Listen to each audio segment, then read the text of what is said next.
na yimwe miongo mwanza na ina ku minister umuvyani wa kisomo Ezekiel Machogu aiwetakana amaniwa alama tanaye kalila mutiani wa KCSE nimeonewa mwana kwa kwekalila mutiani o engeku aiwetakana serikali ni kunenga na ilovia sia kukwata mbau maskulu ila ni kimanza cha shilingi bilioni miongo 3 na umwe katono 3 ina.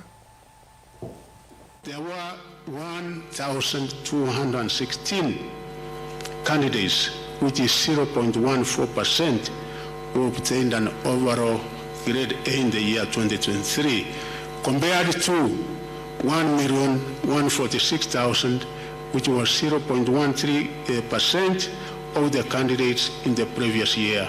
The number of candidates who attained the minimum university entry qualification this year, C+ and above, was 201,133, which was 22.27% in the year 2023, compared to 173,345, which was 19.62% in the year 2022.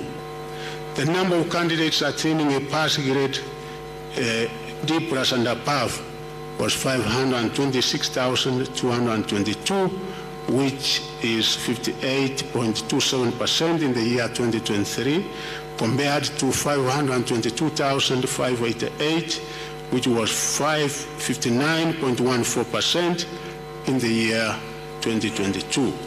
The national schools produced the highest number of candidates with an overall mean grade of A, where we had 889 A's from national schools, which was 2.486%, followed by county schools, 172 A's, which was 0.096%.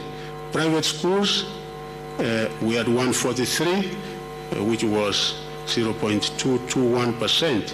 County schools, we had 5, which was 0.004%.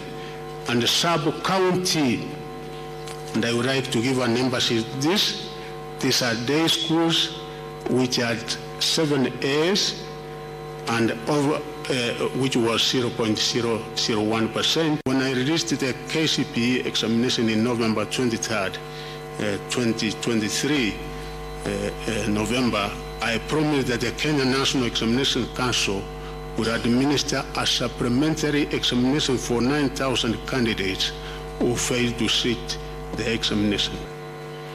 The release of 31.34 billion to primary, junior, and secondary schools. To purchase the President's commitment, the provision of the free running program in the primary school level and the free tuition learning program at the junior and the secondary school levels, the National Treasury released